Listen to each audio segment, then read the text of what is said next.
And welcome back to the workbench, everyone. Wayne back again. Got a few things I want to discuss and I want to talk about what's been going on. First of all, as you can see here,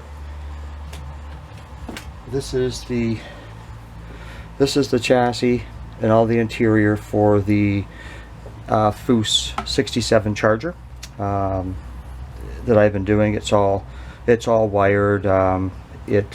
I didn't plumb the carburetors and that. I will run heater hoses, as this is a street version. Bodies and primer again, and we'll get to that in a second. And just the interior bits and bobs that I've been working on. I'm going to start doing the bare metal foil on some of the trim that's in the Charger, just to spice it up a bit, to break up the black. So that's basically what on the 67. Now on the wheels, I wasn't impressed with the wheels that came in with the kit. I mean, they're decent, they just weren't, I just didn't like them on this car. So I took the wheels from the Oose Coronet and then I black washed in the middle of the spokes to make it look like a more modern Magnum 500. That's about all I've done to them. Just changed the wheels over. Underside is still all stock. I didn't paint the tips because I'm still not sure as to whether I'll take the chrome ends off of the 68 Charger, since I'm not going to be using them on that, and run them, or what. So that's still a decision that needs to be made. So that's about where I am on the 67 on the Oose Charger. And basically I'm just playing around with the interior on that one. So the 68 Charger, I have the chassis coming together. And I decided to do the steerable front end on it, and I put the blocks underneath the springs to give it some height, because I am going for a race car. So that's basically where I am with the chassis. It's stalled because I'm still working on the engine, and where I am with that, I've got the fuel lines run on it. And last night I was working on the distributor, so I can get that in before putting the front of the engine on. So for the distributor, the distributor that came with the kit had very, very good detail for the plug wires for the actual boots. They were very, very detailed. So what I did was I had some spare vinyl tubing from somewhere. I think it was the brake lines for the Harley Davidson motorcycle. Anyways, I just cut it into little small pieces, super glued it to the distributor, and then last night I super glued my wires. The wires I use a 30 gauge wire, and I buy it in a spool at my local electronics shop, and that's 50 feet on the spool, and I pay about $4.50 for 50 feet. Comes in all kinds of colors. He didn't have gray. I like gray, so I decided to go with the yellow for the XL wires. So that's where I am with that. The body's painted and the body's cleared, and we'll get into that in a second. That's about where I am on the 68. I've got the interior also painted, and I'll be doing some work on it at the same time as the 67. Now, I've stopped painting for a while now with the airbrush. It's cold outside, so I can't go outside and use rattle can. All of a sudden I've developed a problem with my air compressor system to my airbrush, where I'm getting all kinds of water coming in, and I'm getting all kinds of fish eyes. I'm getting, it's just nasty. I've purple ponded the 67 Charger about 4 times now, because it just, I think I've got it fixed, and then all of a sudden it just poops on me. So what I was running was just a plain inline desiccant filter, and it worked. The desiccant beads are supposed to be a dark blue, dark purple, and then as the water enters here, they turn to a pink. This is after about 15 minutes of spraying. It's brutal. It was brand new. I put this brand new in on Friday night, and I sprayed on Saturday morning.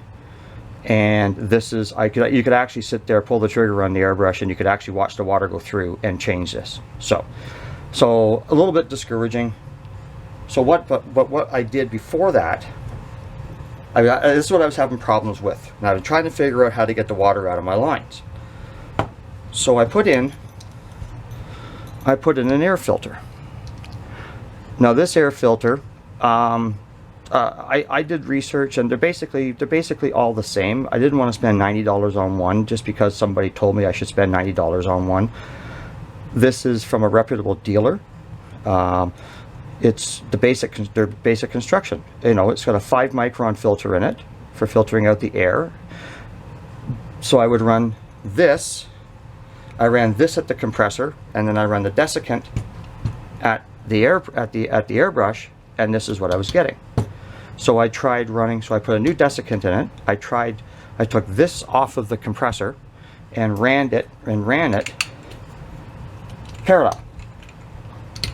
So I've got my air line coming from the compressor into here, and then out of here to the airbrush. Still, this is what I got. It's just mind-boggling as to, goes this way. It's just mind-boggling as to why I can't figure out the water situation. So now I'm at the point where the only thing that I can try now is I'm using 25 feet of airline because it's meant for my air tools. It's meant for my air nailers. So I'm using 25 feet of airline, and it's sitting on the floor because I only need about 3 feet of it. So I figure that the air is getting condensation because it's sitting on the floor like a coil.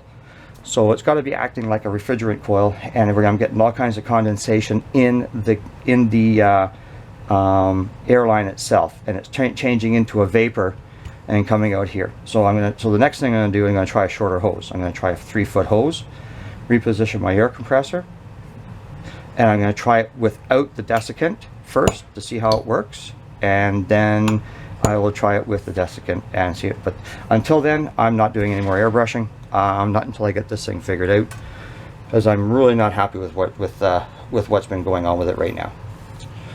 So the only other thing on the 68 is I've got the wheels painted, and then I'm going to put the little dog dish hubcaps on them, and that'll be the look that I'm going for. It's going to be a race car, and so I didn't want to go with any fancy Kragers or anything else like that. Just the red Steelies, and we're going to try the red Steelies this time. So, okay, so that's it for that. Number 3, the last thing I want to talk about is the top 10 list. I entered the Nova, and I think it did very well, 5th place. Before I entered the Nova I was looking at the competition, and it's just for fun. I was going to put it in anyways, and I saw Mr. Mini Dreams car, and I thought, you got to be kidding me. So anyway, so I put it in there. I got 5th place. I am pleased with the showing of the Nova, because it was basically box stock. All I did was use paint to detail it. So I am very, very pleased with that. It'll be a while before I enter again, because I've got so many issues down here with my air compressor, my airbrushing, and everything else like that. I do have a project that I'm going to be doing. It's not going to be any one of these chargers, but yeah, I will be in it again. I just need time to create and really test my creativity and really test my boundaries, shall we say. So So that's it for me. Everybody's now up to speed on what's going on, and I will try and do another update hopefully next weekend to see if I get my airbrush issues. If anybody has any comments on the air compressor or whatever, suggestions, I mean, go for it. I mean, right now I'm scratching my head. I come from the steel industry where we use a lot of air compressors and a lot of airlines, a lot of air tools and that, and I have never seen water come out of a little hose like this when running traps. I just can't figure it out. So anyways, until the next time, everybody, cheers.